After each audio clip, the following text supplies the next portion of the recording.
those flight of stairs too much for Woody now that He's retired. he's retired. Hi, Woody. All right. Thanks, everybody. We will call the September 28th Finance meeting to order. I am here as well as Councilmember Carter and Watson. We'll go to personnel updates. Jenna? Yeah, so we'll get started with recruitments. For public services in the admin division, we have an assistant planner / code enforcement. It's open to all applicants. Mary Reinbold was promoted to associate planner, and so that created a vacancy in her position. There won't be another one after that if somebody gets promoted, so we only have the 2 planners, so that's good. In the operations division, the administrative specialist 2 candidate was selected, and they're going to be starting on the 4th. Excuse me. In the executive department with recreation, we have one before and after site director that's going through the pre-employment process right now with an anticipated start date of 10/4. This would fill all of the site director positions. Melissa has just really worked herself to help that program get up and running. They do have additional site assistant positions that they're working on filling as well, but they had interviews on the 27th. Yeah, yesterday for those. Then we have youth sports officials recruitments that are ongoing and open. We have no new applicants for that, but we do have some that are that when we had the program shut down due to COVID last year, they went into pending status, and so they're hoping that some of those folks will want to return, initiate some of the sports games that are taking place. And then in the legal division of the executive department, Dina started on the 24th. Super excited about that. In the senior center administrative services department, we have the senior center aide / cook position. Unfortunately, we've had no applicants for that position since it's opened. And we have reached out to several of the culinary arts programs, Bates, Renton Technical, and Pierce County Skills Center to ask for assistance in getting the recruitment posted to all of their culinary programs, see if maybe somebody might be looking for something on the side. And then also they have a dishwasher position that's a part-time position that also has no new applicants for that. The person that was in that role decided she had retired once already from another agency in California and came up here and worked for a few years and then decided she really wanted to give the actual retirement thing a try. So we have. That's a good idea. Yeah. Try this sometime. You should try that, right? I wonder should, what that would be too. like. And then in the human resources division, obviously they have site right now. Place this week. In the police department, we have a community officer position. That recruitment's posted, and we will have a review on that this week as well. And we're hoping to have it scheduled for next week right away. So we're working through that really quickly. The department's working really closely with me to try to get that done. So we also have a civil service meeting scheduled to certify the lists the following week. So we're trying to get things all lined up so that it's easy for them to be as seamless as possible and move into the positions that they need filled, get those taken care of. And then we have the 2 new officers that started on the 16th. We have several lists that need to be certified for exceptional and lateral oral boards that took place earlier this month. So we have those lists to be certified too in the event that the chief has another opening. He'll have lists that are ready to go and he can start on. We do have Scott Fielding, who's the plans examiner / senior building inspector. He has announced his retirement for December. So the department will start planning for what they need to do in that end. And I talked with Mark this afternoon as well too, and he's thinking he might go to building inspector. Upcoming recruitment that needs to be taken care of. Anything that we signed with Sumner that could help offset that? I'd have to see what we currently have in place with them. I know we just did something for plans review, right? Or fire. We have the agreement on building inspection services. Oh, okay. Yeah. Oh, okay. It's inspection services. A lot of times those can actually be a little rough to get the support we need just because they're so busy. So kind of hit or miss. And So- other than the CSO, the new officer, is that the last position you've got? The last one. Oh, last open position? We currently have no open positions. Okay. Other than the CSO. Oh, okay. Yeah, and Okay. the last officer, Oh, okay. then we would have that position. Okay. You'll know that in a couple months when the He's supposed renewal. to, we're supposed to know by Monday. Oh, okay. Okay. All right. Thanks, Jenna. Sure. Moving on to business action item number 1, AB 21-133. John? Yeah, hopefully you've all had a chance to read this. With Jenna moving on to her new position, she's agreed to stay on until October 15th for the terms of this employment resignation agreement. Through the 15th of October, she would continue to be our human resources manager, perform all those duties and functions as assigned. In addition, Woody is our risk manager, and so with him leaving on this coming Thursday, that leaves an opening there. Jenna has been filling in as the backup for risk management, so she would also then be our risk manager through October 15th. And then beyond October 15th through the end of the year, she's agreed to, if this resignation agreement is approved, continue to recruit and train the new human resources manager. She just said, it's open with the first review Thursday, where you intend on doing series of interviews on next Tuesday, the 5th, if I'm not That's our mistaken. goal. How many applications do you have? Right now we have 9. She would then help the new person in transitioning with human resources and risk management and other duties as assigned to the new human resources manager. Continue to work on outstanding labor management issues, transitioning with our COVID protocols. As you know, with the COVID mandates that have been handed down, it applies to our rec program staff. So she's been putting a lot of hours working with the rec program staff, making them aware of their options, processing the exemption and the accommodation requests that have been coming in through the rec program. And then also help with transition and training for leave issues, Eden, our NeoGov recruiting system, the recruitment of staff, training, protocols, and benefits. With this agreement, we continue to do that through the end of the year. It's worded much in the same way as the agreement that you all approved for Maley, although it's a much longer duration. So it's the cash equivalent of 75% of her sick leave balance, which would come to just over $31,000 to assist us, stay on until the 15th of October, and then assist us with the transition, helping out the new person through the end.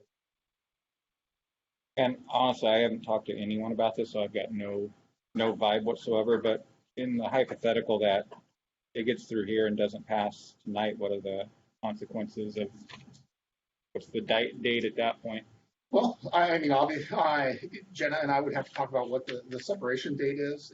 She has shared with me that her employer had asked for 2 weeks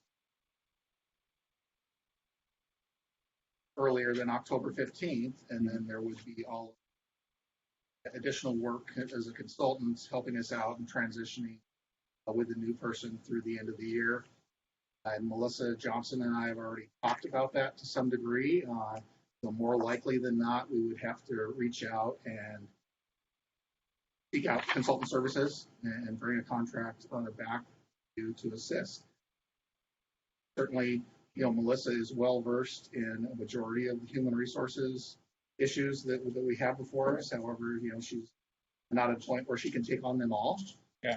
And then even, presuming we were to find a well-qualified, experienced human resources individual, given Jenna's 16 years of experience with the city, there'll be intricacies and, things that, we may not be aware of that she would be able to help out in the transition, brought the new person on board and onboarded them and got them up to speed. And quite frankly, I mean, if this does not pass, I mean, there will be things that we will have to prioritize in the field of human resources, as far as recruitments and other things that will likely just have to wait. Yeah. And as you mentioned, your request is on the council agenda for finance issues today. Yeah. Yeah, so I'm hoping you can make the point at that, the case for that. Tom? Well, Jenna is outstanding. We're going to miss her a lot. And I think this is kind of twofold for me. Yes, I think we should do this with Jenna. I don't want to see us doing this in the future. We've done it with Maylee once, but this one's self-expensive for the city. And I think we should, as a council in the future, this meeting here, discuss what we're doing with people that are leaving, including non-reps that are waiting for the vacation. I mean, 60 when they leave, they have such a long time they save up. All new associates would have possibly change in that. So I'd like to discuss that later for us at a future meeting. I wrote it 3 years ago. I have it on my computer. Oh, good. Okay, well, it's just getting so expensive for us with what we've done. Yeah. And I understand, and I talked to Jenna, other cities don't do this that way too. Yeah. But Jenna it's fabulous. You're able to help us out this way, step in and do. I'm sure it's going to be a huge hole because there's so much she probably does on her own time. Yeah, we don't even know about. We don't know about. She steps in and does it from home and stuff. We appreciate that. So, and I'm going to vote for this, and I hope it passes tonight too. So I just like let's look at it again in the future. At least what we're going to do next time. Something happens. Anybody else in the future with us? Gary? I have some of the same concerns that Councilmember Watson does as far as are we setting precedent now, and everybody's going to be asking for that type of thing ongoing. We said it basis, already. right? I know, Right. that's why we're here. Maybe that was a yeah. mistake. I don't know. So that's my concern. I think it would be good to talk about. Another question. So how this extra time you're going to spend between now and December, how is that figure? Just she's on call whenever you need her for something? You may not need her at all? That's the vision or- that I have, that I would be on call for whenever you need me. I think on app, probably use me 20 hours a week. And I have committed to the organization that I would be willing to do that. Some of it would be in the evening. I'm going to be starting a new job and I need to be able to pay attention to that too. So Melissa and I have talked about, the possibility of how that could work. I won't be directing her work, so I would have to coordinate all of that with John and the new HR manager, because I think that that's imperative that they be, they consider how that would work. But there's a lot of things that I could do to help with that, and it would, flexing of schedules for people who are existing so that they can work with me and I can train them and teach them things.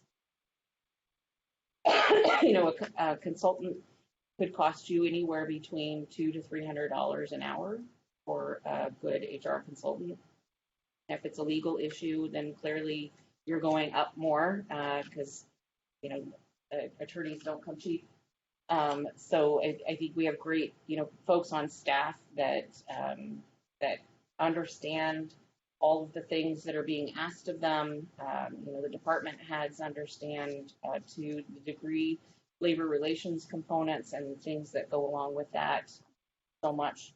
Those still left of the AFSCME collective bargaining agreement that need to be finalized. I mean, the contract itself is finalized, but there's work still left to be done. And so I think, helping with that and helping people understand. To the point that you were making about, other cities or government entities that have sick leave or vacation cash outs at retirement, there are lots that have them. There's lots of different ways that they do it. So there's still, people who have decided at a certain point they grandfather, and then everybody that's hired after this, and that's what the current collective bargaining agreements now say too. So that's something to consider. But I wanted to make sure to clarify that point, that it's not necessarily that other cities don't have the same sorts of cash outs, because they do. They just all do it a little bit different. And also keep in mind, even though, we have 9 applicants now, and hopefully we'll get a few more before our first review. And hopefully there's some well-qualified applicants that we could bring in for the interview. But as you all know, it would likely take, several weeks, even if we were to select someone, work through the background check, work through the negotiation processes, offer letter, if they're currently employed, what type of, position they're in as far as giving notice to their current employer and stuff. Just like Jenna going to her Yeah, HR. just like Jenna, moving on. So, Be a month to Maybe get the somebody in late- place. Mid to late November, the best case scenario, getting somebody on board. So shall I find you downstairs from now on? Another. Either that, senior center downstairs here. You're gonna be making meals, taking calls, and I don't know if I'm making meals. I mean, interview people at the senior center. Probably Leslie can attest, I burn stuff in the microwave. I remember when we did this for Maley that we talked to Sherry, and Sherry said things were tight in the budget. We thought we could make it and everything. How does it look as far as budget wise now at this point for this?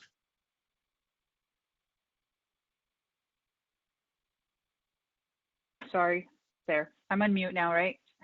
Yeah. Actually, I think I said Maley's wasn't budgeted. Obviously, this wasn't budgeted. But you have retirements that aren't budgeted either. When we put the budget together last time, we just didn't have the money to anticipate how much we'd be paying out for folks. So, yeah, you'll see the budget come through. I think we decided it was November 9th at Finance Committee. So. But with retirements, you have that sick leave, you have that vacation listed as a liability, right?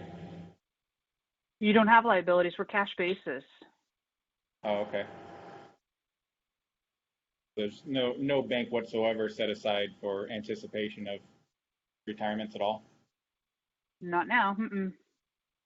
It has been done sometimes in the budget process, and other times it has not. So it just depends on, a lot of factors, and this time it was not included. Think about that next time, probably. I think we're looking at a lot of police officers that are all approaching that age. I don't know what the rest of the city looks like, but I think specifically. I mean, it's citywide. It's Public not Works just, is quite a few Public too. Works, there's a number of them that are, I know them. literally could go today. Yeah, I mean, Jenna just mentioned. So, sorry, I thought you were done. They're both, to go, are going at any time. So, yeah, I mean, it's citywide. Yeah. Would you be able to put together a liabilities list? I know it's not a liabilities list, but of people who are. I have one, yeah, of all. So as part of the annual financial upload, what I have to do is say how much, if the city were to end at the end of the year, how much we would owe based upon current contract language and current code. So I do have that put together, and I'm willing to send that to you. The other thing that folks have done, Brian has been really good about doing this, is they delay hiring to pay for the costs of the retirements. Obviously, there's key positions where you can't do that. With cops right now, it's been kind of a rotating thing, so it's worked out that we've saved that money. Brian is also really good about waiting to hire a water replacement worker when one retires. So the city's been real good about that in the past. And I think that's kind of why the decision was made. Obviously, there's key positions you can't wait on. Maley's a key position like that. Woody's going to probably be a key position like that. Jenna's a key position.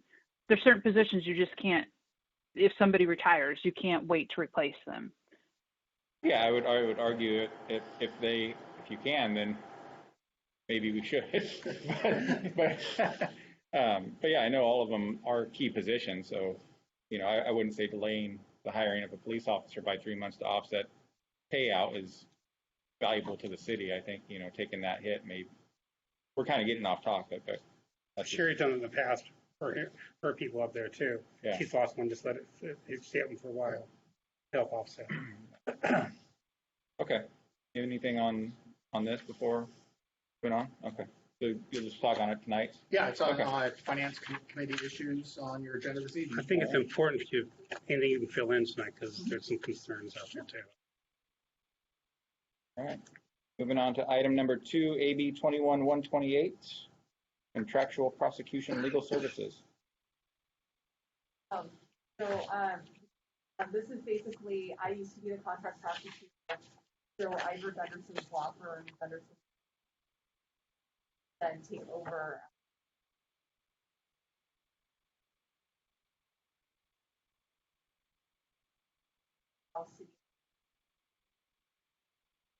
City on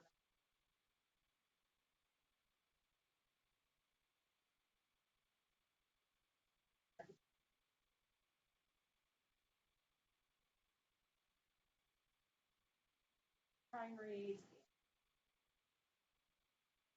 all the sort.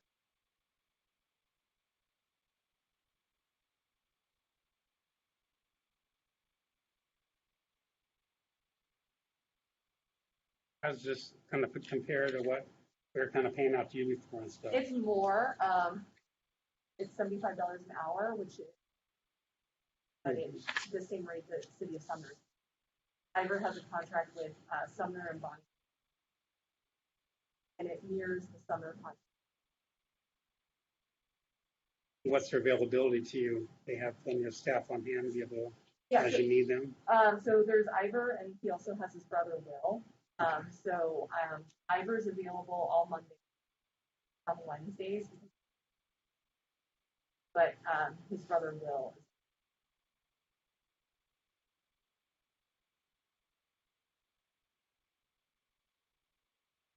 Nothing? Okay. And this is on consent Yeah, this is agenda. on your, after conferring with the chair, it's on the consent Yeah. agenda tonight. Any concerns with that? Yeah, Okay. All right, thank you. We'll move on to item number 3. The cheap item, Yeah. AB 21-125 Packet there. agreement for Axion. And they cornered the that market, sure, didn't they? Yeah, they sure did. They're definitely the gold standard when it comes to tasers and body worn cameras. Sure. So this is before you to consider purchasing to implementing a body worn camera program. And in addition to that, we would roll our current taser program into this to get updated equipment. We've budgeted about $40,000 a year for our tasers. So that $40,000 would go towards the body cameras in 2022.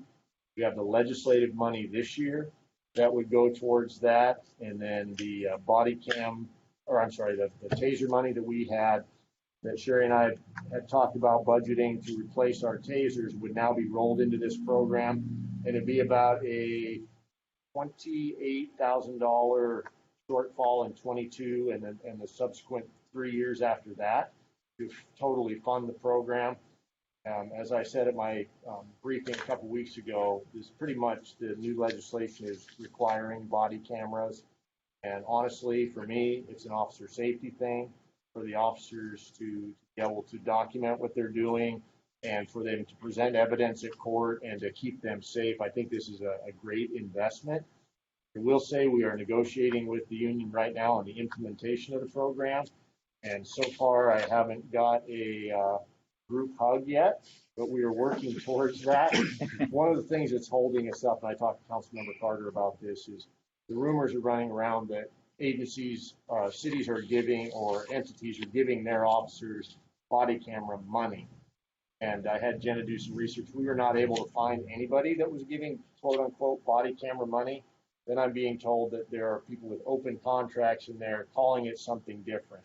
I have not been able to confirm that, but I've been very transparent to the guild that to me this is a piece of safety equipment. I don't understand why we would find it necessary to pay for that any more than giving them a taser. But I understand that their membership believes that other people are getting that, so they have to ask. I get that. So we're in the middle of that. We're in the middle of policy language. So this would be the purchase part of it. It wouldn't come before the council till October 12th, so that give me a couple more weeks to work with them. If we're able to get a buy-off by the union and the council agrees, we could probably have this up and running. It would be close to having it done by the first of the year. That's when the video recording of certain interrogations goes into effect, where you have to video record custodial interrogations and any interrogation of a juvenile. So we were trying to have this in place so officers wouldn't have to use their cell phones to do this or bring them back to the station and use our case tracker system. But still a couple things to work out, but that's kind of the gist of the program. This would also, I think in year 3, we get brand new equipment, brand new cameras, brand new tasers. So in theory, we would end at year 5 with fairly new equipment. And then if we chose to sign another 5-year, we would get kind of similar, new equipment at the beginning and the middle. So this would keep us current. So at the end of 5 years, the equipment would not be totally obsolete. As you know, everything changes daily, especially with technology. But this would get us pretty close to having new equipment every couple of years and be on the cutting edge. And most of our agencies in our area in Pierce County are using Axon. So we're interested in the ease of use of the program. It has some triggers, like when you pull your firearm out of your holster, it automatically turns the camera on. There's a switch in the taser holster. When you pull your taser out, it turns the camera on. There is a switch with your car. When you turn your lights on, it turns your body camera on. There's a pre-event buffering that goes with it, so we can program it to go back as far as 2 minutes or as short as 30 seconds. So say an officer's driving down the road, they see something happen, they hit record, it'll go back 30 seconds or up to 2 minutes to get that what happened before, which is very helpful. Yeah. And we can decide whether we want that to have audio or no audio. So there's that technology that goes with it. It has redaction software, so when we do get a public records request, the people that are doing that, our records clerk and our CSO, can use the software to blur faces out and to redact information that we are legally obligated to redact. So there's a lot of usability features that go with this program. That is the reason that we chose it. We looked at another one called GTAC. It's not as good. Gig Harbor uses them, and I believe they've been struggling for about 3 years to get the program even off the ground. But everybody that has used Axon, Fife, Tacoma, Pierce County, Pacific, trying to think who else. Body cams? Yeah, that they have all been very happy and got really rave reviews with it. And I was very impressed with the product and the demonstration and the support. And I've talked to Chuck about this. Everything will be stored up in the cloud, so it won't be an issue for our IT servers. It's compliant with CJIS, which is kind of the FBI's standard for security. Cybersecurity. So everything complies with that. It's a pretty good program, but yes, it is not cheap. There are cheaper things out there, but I believe you do get what you pay for. And I did do due diligence and look into these. I didn't just accept what Axon was saying. Hey, yeah, write a check. Yeah. Definitely looked into it to make sure it's what we needed and that we were getting the best price. And I know John was at John and Leslie were at a conference a couple weeks ago and tried to whittle him down a little bit more. So Milton's gone with just like a GoPro. yeah. And the other thing is they are giving us, I think we bought some tasers this year and last year as part of the first 2 taser replacement program. They are going to give us a credit for that as well. So we will be getting credit back for the money we've already invested the last 2 years. So I got 3 things. The taser, they're 2 separate things, right? They're just rolled into one. Correct. Okay, they're not tied to other than the triggers. Correct. Okay. You said we've got money coming from the legislature. Have we already approved that? Is that something we have already? Sherry's nodding. Okay. Yeah, it's around $89,000. Yeah, I remember that. I just don't remember it coming before, so we'll make sure that got approved for you. And then I know county is doing the body cams and they're working on car cams as well. Is that something you're looking into? Probably down the road. Okay. I want to start with baby steps, and I wanted to look at what would get us the best bang for the buck and be probably the best piece of equipment for the officer right out of the gate. And Yeah. I think that the body camera does that, because you're limited to the car camera as to where it's pointing, and it doesn't go with you if you go into somebody's residence or you chase somebody, where the body cam does. Yeah. It's certainly something I would like to look at down the road. Okay. But I think this would be a good first step and kind of see how it goes. I'd like to crawl before we run. Yeah. But I think any video evidence, it's the wave of the future, and we're going to need to do it. So Yeah. I would say probably a couple of years that we. And Sherry, a couple of years ago, I think maybe even last year during budget time, maybe 2 years before that, we talked about setting up like an ER&R fund for this kind of technology. Would this be something we could pencil out this kind of money and start setting it aside now, so it's not a huge impact each budget cycle? Yeah, this is definitely one of those ones we'd probably want to start doing that. The other ones we have in there, like the Eden replacement and the police radio replacement and the police laptops. Okay. Just kind of roll it all into that. I've got no problem with this. This isn't before us tonight, though, right? No, it was Okay. the The 12. 12. Okay. All looks good with the tasers now. Are we paying the same thing for tasers now? Or is there a higher price for the new taser in this program than we're paying now? We should, I don't have the exact price of what we're paying now, but I'm under the impression that we're getting a package deal, so it's, and they're also supplying cartridges, which is a big expense, both training cartridges and if we use them in the, so that's a big expense that is rolled into this cost and is actually kind of like Comcast when they give you, HBO for free. Right. That's kind of this deal is getting the cartridges for free, but we're paying for the overall program. Mm-hmm. What's the typical charge for a cartridge? $25 to $35 per cartridge. I know they're not You the, shoot it. I can't pay that to one on my shoot belt. The taser is like Thanks. 800 to 1,000. Yeah, they're close to typically. $1,000 I mean, they're more than Good a to fire.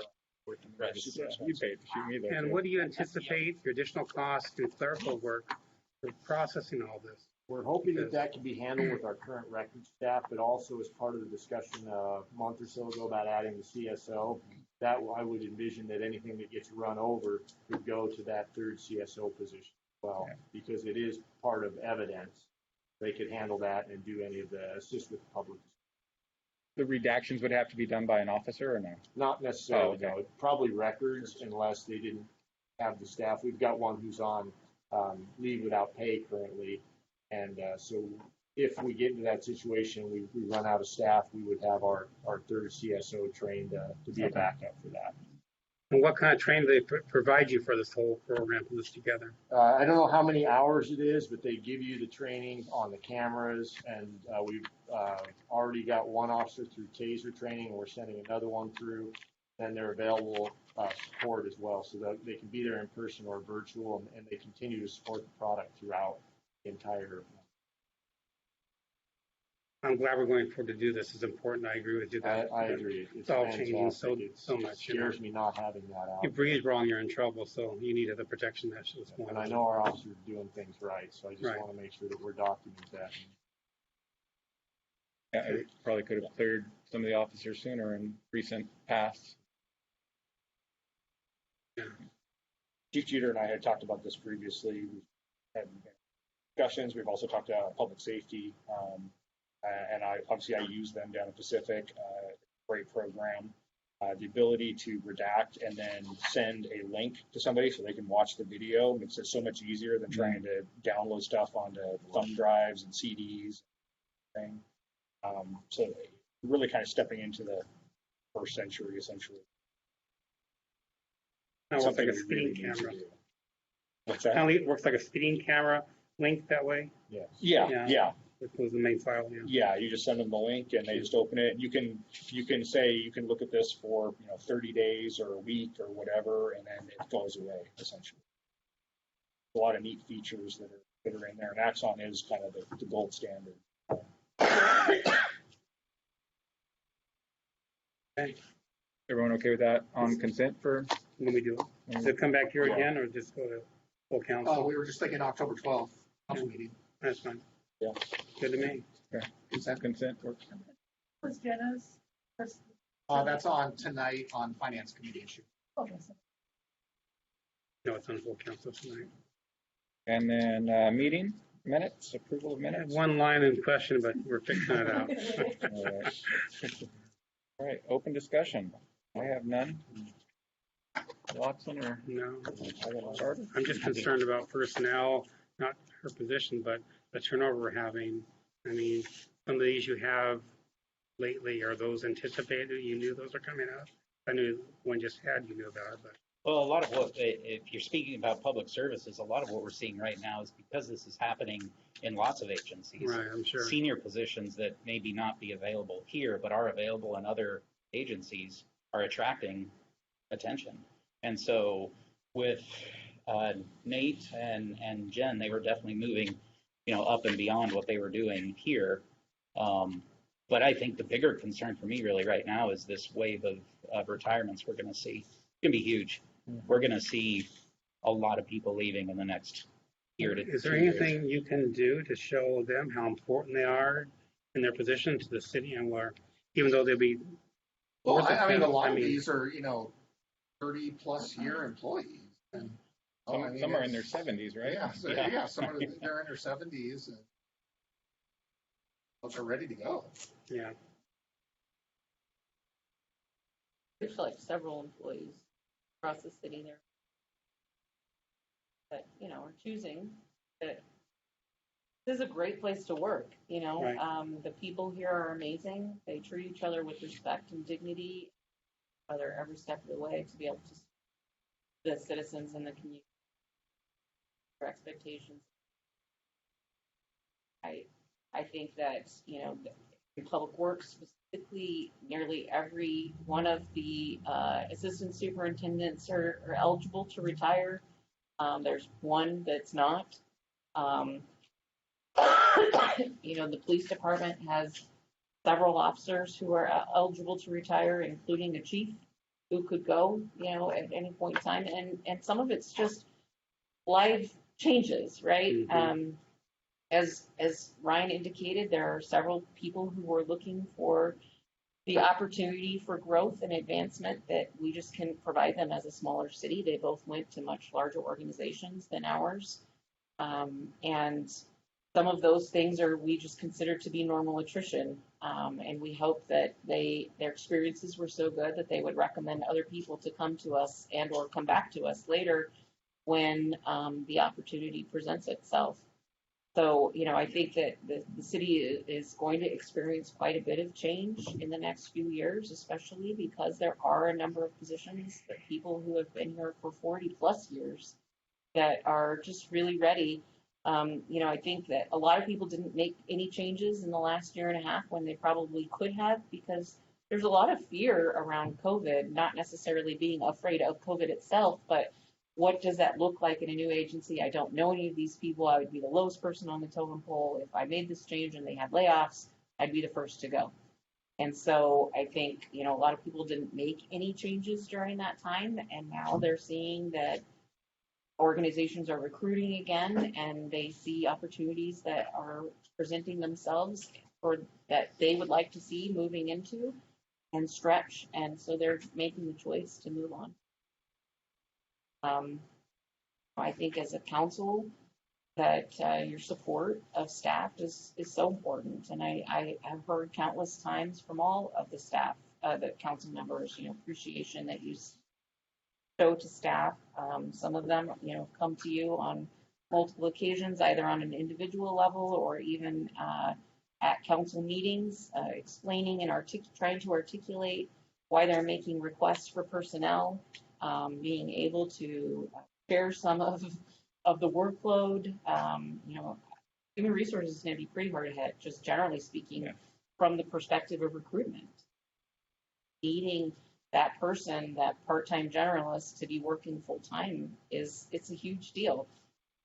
The attorney's office, the requests they made in the budget, and I recognize that you have to balance, right? You have more to think about than just what we're requesting as employees, but giving those real opportunities and understanding, asking more questions, maybe why we're asking for something, or giving us more opportunity to explain would be helpful.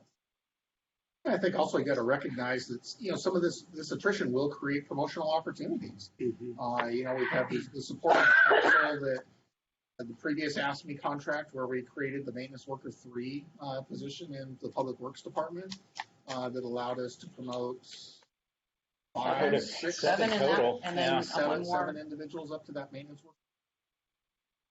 Prior to that, We'll look at Mary being promoted too. yeah, this one, like Mary had this opportunity, and then in the police department, that'll create promotional opportunities for folks to move up within the organization. But in some cases, people do move on.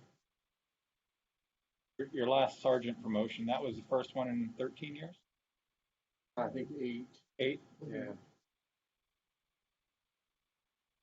Quite a duration. Yeah. And I think the longevity of the employees is a testament to the organization as well. Absolutely. I mean, as Jenna said, folks in the public works department that have 40 plus years with one organ. I mean, they started working here out of high school, type of thing. You look at Woody. Woody was 18. Maylee was 10.